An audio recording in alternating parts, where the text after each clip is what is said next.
mbokk yi asalaamaaleykum wa rahmatullahi wa barakaatu. ñu ngi dellu si yéen ci suñu bindub juróom-benneel ci suñu programme lire le Coran en 4 semaines ki leen koy defal di seen mbokk bi Cheikh Omar Niang leen ñaan ngeen continuer di abonné ak di partager. boo ko defee kon tey dañuy ñëw ci suñu bindub juróom-benneel di continuer li nga xamante ne rek moom moo di xuruful hijaa mooy araf yi ji te ñuy gis yeneen araf yu bees. araf yooyu bi si jiitu moom mooy too un gisoon nañu taa un moo gën a woyof waaw mais bii nag too un la too un bu ñu commencé mas bi tàlli ci kaw muy to ñu mas commencé bi tàlli ci suuf muy tuy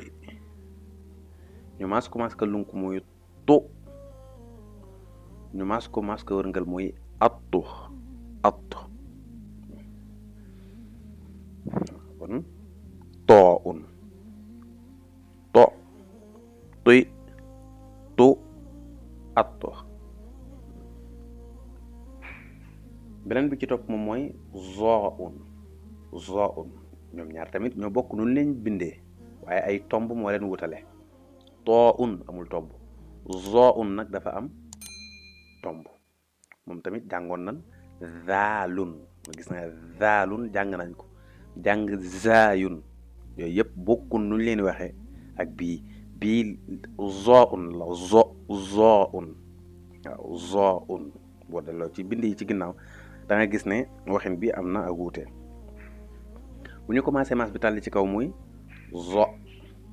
ñu mas ko mas bi tàlli ci suuf muy zi ñu mas ko mas ka lunk muy zu ñu mas ko mas ka wërngal muy az zoo un zo zi zu az ok kon ñoom ñaar tomb moo leen wutale kii too un la kii zoo un fii to ti tu at fii zo zi zu az ñetteelu xaraf bi moom moo di aynun bu ñu commencé mas bi tàlli ci kaw muy ñu mas ko mas bi tàlli ci suuf muy ñu mas ko mas ka lunk muy ñu mas ko mas ka wërngal muy gis nga aynun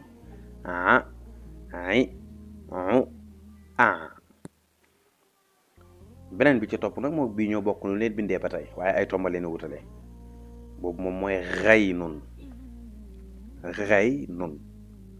bu ñu commencé mas bi tàlli ci kaw mooy ra mas bi tàlli ci suuf mooy ri mas ka lunk mooy ru mas ka wërngal muy ar gis nga bu ko defee xaynun ra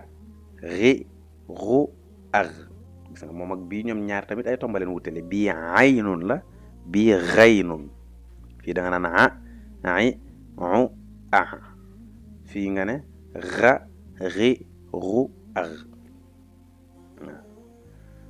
kon mën nga jàng to ti tu attu za zi zu az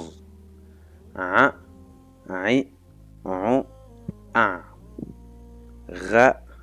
ri ru ar kadalika mën nga jàng to zo ra ti zi ri tu zu ru at az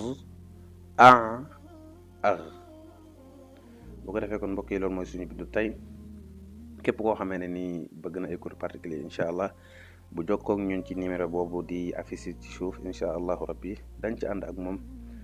wasalaamu aleykum wa rahmatullahi wa barakatuh